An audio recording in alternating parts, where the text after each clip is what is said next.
Oke, bismillahirrahmanirrahim. Assalamualaikum warahmatullahi wabarakatuh. Baik, alhamdulillah pada kesempatan ini kita masih bertemu kembali. Semoga teman-teman selalu dalam keadaan sehat selalu ya. Pada kesempatan ini Ibu akan melanjutkan mengenai eh, video pembelajaran ya teman-teman terkait dengan audit laporan keuangan dan tanggung jawab auditor ya. Kalau sebelumnya kita sudah mempelajari mengenai hubungan antara akuntansi dan auditing, kemudian juga mengenai pembukuan dan pertimbangan profesional dalam audit laporan keuangan ya. Nah, selanjutnya kita akan ke mengenai manfaat ekonomi ya, manfaat ekonomi suatu audit ya. Jadi manfaat ekonomi suatu audit. Baik, Ibu akan share screen kembali ya teman-teman semua. Oke, kita akan ke manfaat ekonomi suatu audit. Nah, di manfaat ekonomi suatu audit ini ya, kita akan mengenal adanya yaitu imbalan atau fee ya yang kita kenal ya. Fee audit tahunan yang tentunya dikeluarkan oleh perusahaan-perusahaan besar ya, seperti General Electric ya, IBM atau entitas pemerintah kota yang besar ya. Ini kalau di New York City. Nah, jadi di sini kalau di daerah sana atau di negeri sana itu dapat mendekati atau bahkan melebihi angka 10 juta US dollar ya, seperti itu. Nah, jadi jelas ya teman-teman bahwa manfaat ekonomi ya yang diharapkan harus berasal dari audit itu sendiri ya untuk membenarkan biaya yang demikian besar. Nah, beberapa manfaat ekonomi dari audit laporan keuangan ini adalah diantaranya satu ya teman-teman sebagai akses ke pasar modal ya. Ini diantaranya manfaat ekonomi ya dari audit laporan keuangan. Nah, terkait dengan akses ke pasar modal ini, kita sebelumnya sudah bahas bahwa perusahaan publik ya ini harus memenuhi statuta ya atau ketentuan hukum. Nah, persyaratan audit terlebih dahulu ya agar dapat mencatatkan sahamnya ya sebelum diperdagangkan di pasar modal Amerika Serikat ya sesuai Federal Security Act ya. Nah, selain itu, ya, pasar modal ini dapat menambahkan persyaratannya sendiri tentang pencatatan saham, ya. Tentunya pencatatan saham di pasar modal. Nah, di samping ketentuan hukum seperti yang tadi Ibu sudah sampaikan, perusahaan ini akan ditolak ya untuk mencatatkan sahamnya di pasar modal tanpa adanya audit terlebih dahulu. Nah, jadi harus ada audit terlebih dahulu ya. Nah, kalau tidak ada, ini justru akan mendapatkan penolakan. Nah, manfaat ekonomi suatu audit selanjutnya adalah biaya modal yang lebih rendah. Nah, di sini ya seringkali perusahaan-perusahaan kecil itu meminta laporan keuangannya diaudit ya agar dapat memperoleh misalnya untuk pinjaman bank ya atau agar dapat memperoleh persyaratan pinjaman yang lebih baik. Nah, ini makanya sejumlah bank yang memberikan pinjaman itu mensyaratkan harus dilaksanakan audit terlebih dahulu. Nah, karena penurunan risiko informasi ya terkait dengan laporan keuangan yang telah diaudit. Nah, maka kreditor dapat menawarkan ya tentunya tingkat bunga yang lebih rendah. Nah, investor ini akan setuju ya untuk mendapatkan tingkat pengembalian yang lebih rendah ya atas investasi mereka. Nah, manfaat ekonomi suatu audit selanjutnya adalah penangguhan inefisiensi dan kecurangan.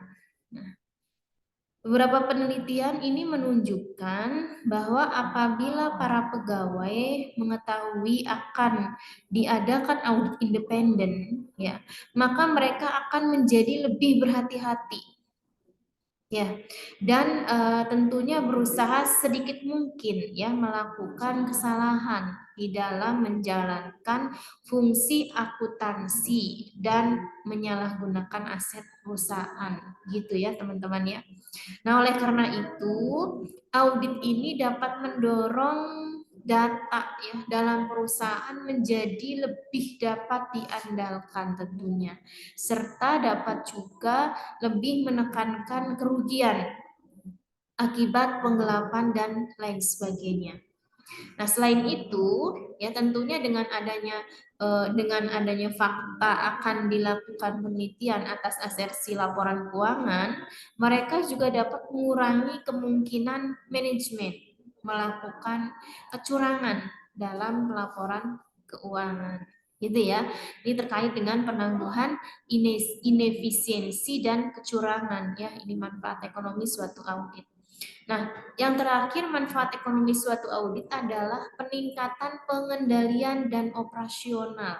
Nah, jadi berdasarkan observasi yang dibuat selama audit laporan keuangan, seringkali auditor independen memberikan saran, ya, saran untuk meningkatkan pengendalian, ya, tentunya ya, serta mencapai efisiensi operasi yang lebih tinggi. Nah, dalam organisasi klien ya. Nah, secara khusus ya, manfaat ekonomi ini itu sangat bernilai tentunya ya bagi perusahaan baik skala kecil maupun skala menengah. Ya. Nah, menurut pengamatan ya pada umumnya penerbitan laporan keuangan itu hanya memberikan sedikit pengaruh atau tidak berpengaruh langsung pada harga saham perusahaan.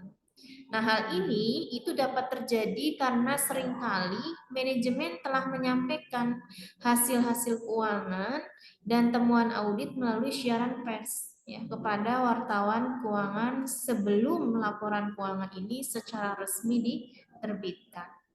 Nah, akan tetapi pernyataan semacam itu dapat membantu ya meyakinkan efisiensi pasar uang dengan cara mencegah atau membatasi penyebaran informasi sebelumnya yang tidak akurat.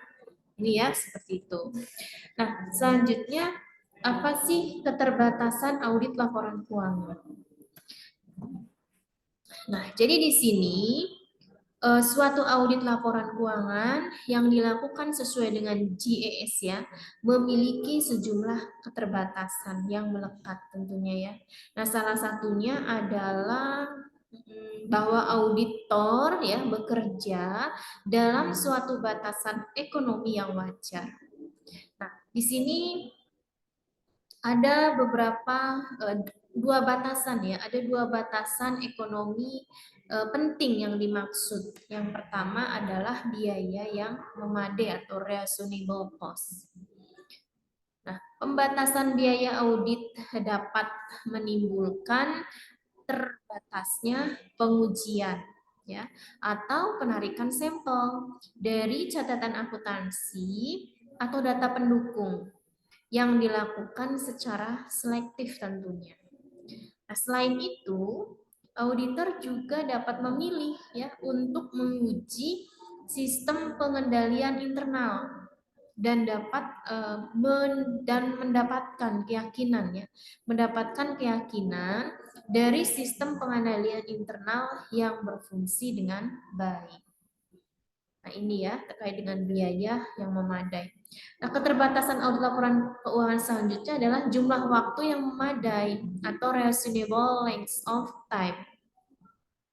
Biasanya ya laporan auditor atas demikian ya banyak sekali perusahaan akan terbit dalam waktu 3 sampai 5 minggu setelah tanggal neraca.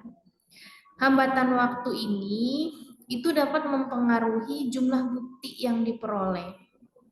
tentang peristiwa ya atau transaksi setelah tanggal neraca yang tentunya akan berdampak pada laporan keuangan. Nah, lebih lagi hanya tersedia waktu yang demikian singkat ya, untuk kita memisahkan ketidakpastian yang ada pada laporan keuangan. Gitu ya. Nah, keterbatasan lainnya ini adalah kerangka kerja akuntansi yang ditetapkan untuk menyusun laporan keuangan.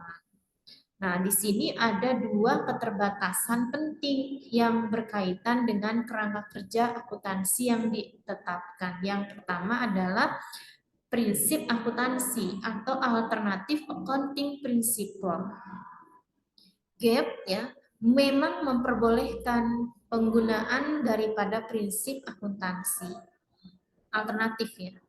Pengguna laporan keuangan harus mempunyai pengetahuan yang luas tentang bagaimana pilihan akuntansi ya, yang dipilih oleh perusahaan dan akibatnya terhadap laporan keuangan. Nah, yang selanjutnya adalah terkait dengan estimasi akuntansi atau accounting estimate. Estimate di sini adalah bagian yang melekat dengan proses akuntansi. Dan tidak seorang pun termasuk auditor tentunya dapat meramalkan bagaimana hasil suatu ketidakpastian itu.